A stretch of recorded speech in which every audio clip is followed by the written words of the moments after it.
Bruce লি এই নামটি শোনার পাশাপাশি এই ব্যক্তির সঙ্গে আপনারা প্রত্যেকেই পরিচিত আছেন। আর এই পৃথিবীতে এমন কোনো মানুষ নেই যে ব্রুস লির নাম শোনেনি। সাধারণত এটা মনে করা হয় যে এক্সারসাইজ শরীরের জন্য লাভদায়ক হয়ে থাকে, তবে ব্রুস লির মৃত্যুর কারণ হিসেবে তার এক্সারসাইজকে মনে করা হয়। বলা হয়ে থাকে তিনি নাকি প্রয়োজন অতিরিক্ত ব্যায়াম করতেন। কার্ডিও থেকে শুরু করে মার্শাল আর্ট, এক্সারসাইজ সব ধরনের ব্যায়াম করেছেন।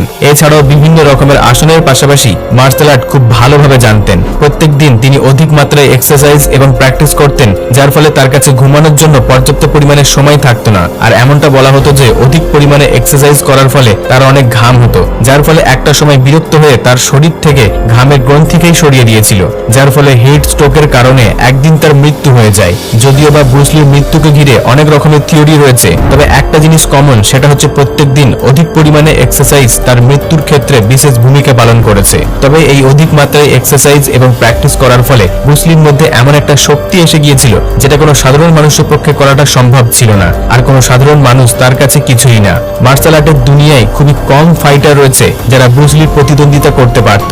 যদিও বা ব্রুস লি প্রায় 50 বছর আগেই মারা গিয়েছিল, তবে আজ পর্যন্ত ব্রুস লির মতো এতটা গতিসম্পন্ন এবং দক্ষতাপূর্ণ ক্যারাটেম্যান খুঁজে পাওয়াটা দুষ্কর। অনেকেই তাকে অনুসরণ করার চেষ্টা করেছে, তবে ব্রুস লি ছিল এমন এক সুপার হিউম্যান যাকে কপি করাটা ইম্পসিবল ছিল। তবে তার ক্যারাটে এবং শক্তি দেখার পর প্রায় সময় কিছু মানুষ মনে করত সে হয়তো অন্য কোনো গ্রহ থেকে এসেছে। ব্রুস লির নিজস্ব একটা ফাইটিং স্টাইল রয়েছে। এই স্টাইলগুলির মধ্যে ব্রুস লি যেটা সব থেকে বেশি দক্ষতার সঙ্গে ব্যবহার করতে পারত সেটা ছিল বিদ্যুতের গতিতে পাঞ্চ মারা। এই পাঞ্চ এতটাই গতিসম্পন্ন হতো যে প্রতিদ্বন্দ্বীর চোখের পলক ফেলার আগেই হিট করে দিত। অনেকের মতে ব্রুস লি অন্যান্য ফাইটারদের থেকে সেরা হওয়ার কারণ ছিল সে ছিল খুবই দ্রুত। যখন সে পাঞ্চ করত তখন প্রতিদ্বন্দ্বীর কাছে একদমই সময় থাকতো না নিজেকে ডিফেন্স করার জন্য। তবে সেই সময় অনেকেই ব্রুস লিকে একজন সাধারণ ফাইটার হিসেবে গণ্য করত, আর কিছু মানুষ মনে করত ব্রুস লি হয়তো শুধুমাত্র সিনেমাতেই এমন ফাইটিং কৌশল দেখাতে পারত। আর প্রায় সময় অনেক মানুষ তাকে চ্যালেঞ্জ করত আর তার যোগ্যতাকে বাস্তব জীবনে ব্রুস লির সঙ্গে টেস্ট করার চেষ্টা করত। 1976 সালে লং বিচ ইন্টারন্যাশনাল ক্যারাটে চ্যাম্পিয়নশিপে ব্রুস লিকে একজন বিশেষ অতিথি হিসাবে আমন্ত্রণ করা হয়। সেখানে উপস্থিত ছিল ভিক্টর মোরো। এই ব্যক্তি হলেন একজন বিখ্যাত আমেরিকান ক্যারাটে চ্যাম্পিয়ন। সেই সময় ভিক্টর 4 বার ওয়ার্ল্ড ক্যারাটে চ্যাম্পিয়ন হয়েছিল। ব্রুস লি সেখানে দর্শকদের সামনে তার কিছু বিশেষ ক্যারাটে মুভ প্রদর্শন করে দেখাচ্ছিল, বিশেষ করে তার লাইটিং ফাস্ট পাঞ্চ। কিন্তু সেই সময় ভিক্টর মন্তব্য করে ব্রুস লির এই পাঞ্চ খুবই স্লো।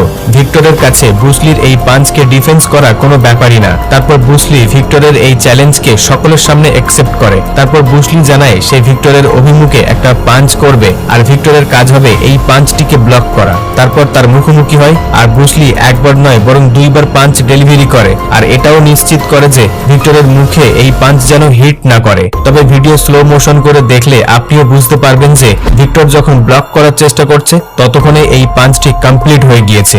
ব্রুস লি সারা জীবন একজন লেজেন্ডারি মার্শাল আর্ট হিসাবে বেঁচে থাকার আরো একটি কারণ হলো সে এমন কিছু করে দেখাতে পারত যেটা দেখে বাকিরা ভাবতো এটা অসম্ভব। কারণ ক্যারাটে লড়াইয়ের সময় অল টাইম সতর্ক থাকাটা খুবই গুরুত্বপূর্ণ বিষয়। সামান্য একটা ভুলের কারণে আপনি গুরুতর আঘাতও পেতে পারেন। তবে ব্রুস লি এতটা দক্ষতা ছিল যে সে চোখ বন্ধ করে ফাইট নিতে পারত। ব্রুস লির মৃত্যুর 2 বছর পূর্বে সে ক্যালিফোর্নিয়ার লং বিচে ক্যারাটে প্রদর্শন দেখতে গিয়েছিল।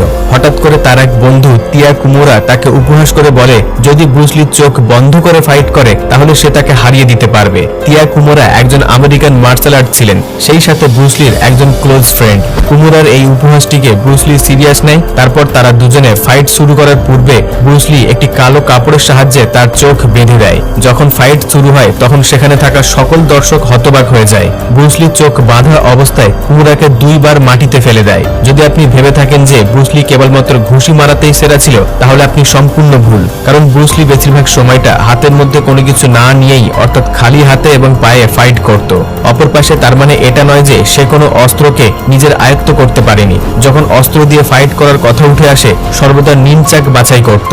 নিনচাক একটি traditional East India martial art tool. এটাকে 2টো কাঠ দিয়ে বানানো হয় আর মেটাল চেন বা দড়ি দিয়ে কানেক্ট করা থাকে। যদিও বা বেশিরভাগ ব্যক্তির কাছে এই নিনচাক আয়ত্ত করাটা খুবই কষ্টসাধ্যের কাজ, কিন্তু ব্রুস লি ছিল সম্পূর্ণ ব্যতিক্রমী। তবে এটা জানার জন্য এই ভিডিও ক্লিপটা একবার দেখুন। আপনি হয়তো ভাববেন এটা একটা ফাইটিং সিন, কিন্তু বাস্তবে ব্রুস লি তার নানচাক দিয়ে টেবিল টেনিস খেলছে। টেবিল টেনিস খেলার জন্য প্রয়োজনীয় শক্তি শক্তি, দ্রুততা আর ফাস্ট হাতের মুভমেন্টের প্রয়োজন রয়েছে। অপোনেন্টের হাতে রয়েছে চওড়া ব্যাট, কিন্তু ব্রুসলি তার নানচাকের প্রতি এতটাই দক্ষতা অর্জন করেছে যে সে দুটি ব্যক্তির সঙ্গে এই টেবিল টেনিস খেলছে। যদি কোনো একটা বিষয়ে ব্রুসলি একটু বেশি ফেমাস হয়ে থাকে তাহলে সেটা হবে তার 1 ইঞ্চ পাঞ্চ।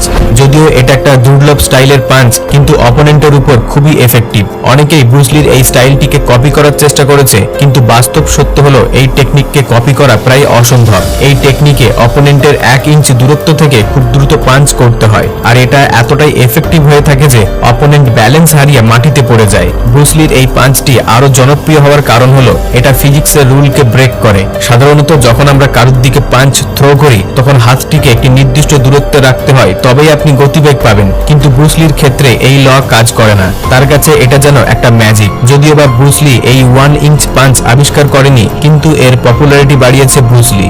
স্ট্যানফোর্ড ইউনিভার্সিটির গবেষকদের মতে ছোট দূরত্বের মধ্যে মিলি সেকেন্ডের মধ্যেই ব্রুসলি পাঞ্চ ডেলিভার করতে পারে, আর এই পাঞ্চের আঘাত 50 কিলোমিটার গতিতে আসা কোনো গাড়ির আঘাতের সমতুল্য। তাই এটাতে কোনো সন্দেহ নেই যে ব্রুসলি ছাড়া এই পাঞ্চ যে কোনো প্রস্তুত মানুষকে নিমেষের মধ্যেই অকেজো করে দিতে পারে। তাহলে এখন একবার আপনি কল্পনা করে দেখুন, ব্রুসলি তার এই পাঞ্চ দেওয়ার সময় যদি একটু বেশি দূরত্ব পেয়ে যায় তাহলে সেটা কতটা এফেক্টিভ হবে।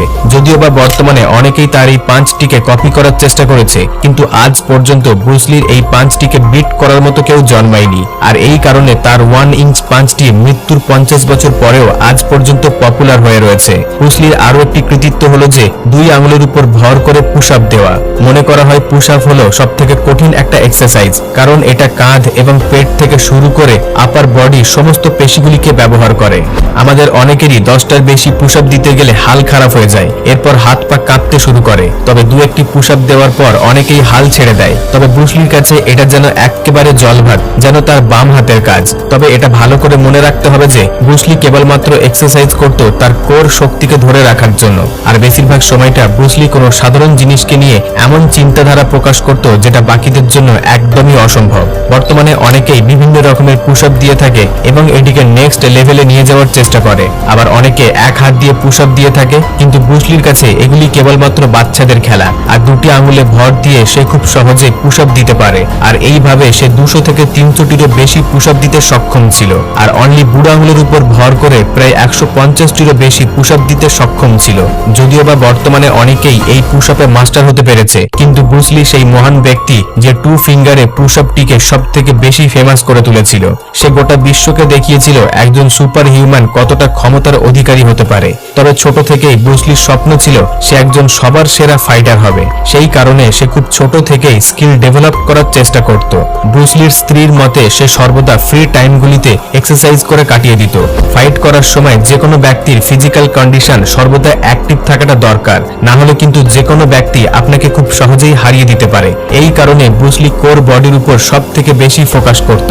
কোর বডিকে শক্তিশালী করার জন্য সে নিজস্ব একটা টেকনিকে এক্সারসাইজ উদ্ভাবন করে, যার নাম দেয় ড্রাগন ফ্ল্যাগ। এটা খুবই অ্যাডভান্স একটা এক্সারসাইজ। এই এক্সারসাইজে ব্রুসলি একটি লম্বা বেঞ্চের উপর শুয়ে পড়তো, তারপর কাঁধের উপর ভর করে গোটা শরীর এবং বডিকে শূন্যে ভাসিয়ে দিত। তারপর কোনো ফ্ল্যাগের মতো বাতাসে ভাসত, আর ঘন্টার পর ঘন্টা এই পজিশনে নিজেকে হোল্ড করে রাখত। ব্রুসলির এই ড্রাগন ফ্ল্যাগ ওয়ার্কআউটটি বর্তমানে অনেক ফেমাস হয়ে উঠেছে। এটা আমরা প্রত্যেকেই জানি একজন মার্শাল আর্ট হতে গেলে অনেক শক্তির অধিকারী হতে হয়। তবে 58 কেজি ওজনের এই ব্যক্তিটা যে কতটা শক্তির অধিকারী ছিল তা হয়তো আমার আপনার কল্পনার বাইরে। ব্রুসলির পাঞ্চের পাওয়ার ছিল 158 কেজি। সেই পাঞ্চ পাওয়ার বক্সিং চ্যাম্পিয়ন মোহাম্মদ আলীর সমান, কিন্তু ব্রুসলির ওয়েট ছিল মাত্র 58 কেজি। অথচ মোহাম্মদ আলীর ওজন ছিল ব্রুসলির ডাবল 117 কেজি। এখন হয়তো আপনি অনুমান করতে পারবেন ব্রুসলি কতটা শক্তিশালী ছিল। সাধারণ বডি বিল্ডাররা পাঞ্চ করার জন্য পাঞ্চিং ব্যাগ ব্যবহার করত, আর অন্য বডি বিল্ডারদের মতো ব্রুসলিও পাঞ্চিং ব্যাগ ব্যবহার করত, কিন্তু ব্রুসলি খুব দ্রুত এই ব্যাগগুলিকে ছিঁড়ে ফেলত, যার ফলে ব্রুসলি আরো ভারী এবং শক্তিশালী পাঞ্চিং ব্যাগে প্র্যাকটিস করত। সাধারণত নর্মাল পাঞ্চিং ব্যাগ 50 কেজি হয়ে থাকে, কিন্তু ব্রুসলির প্রয়োজন পড়ত 135 কেজির পাঞ্চিং ব্যাগ। এই ব্যাগগুলিতে আমি আপনি কিক মেরে হয়তো 2 থেকে 3 ইঞ্চি, খুব বেশি 1 ফুট তুলতে পারবো, কিন্তু ব্রুসলি এই ব্যাগে পাঞ্চ দিয়ে শূন্য ভাসিয়ে দিত। বন্ধুরা, এই ছিল ব্রুসলি সম্পর্কে কিছু অজানা তথ্য।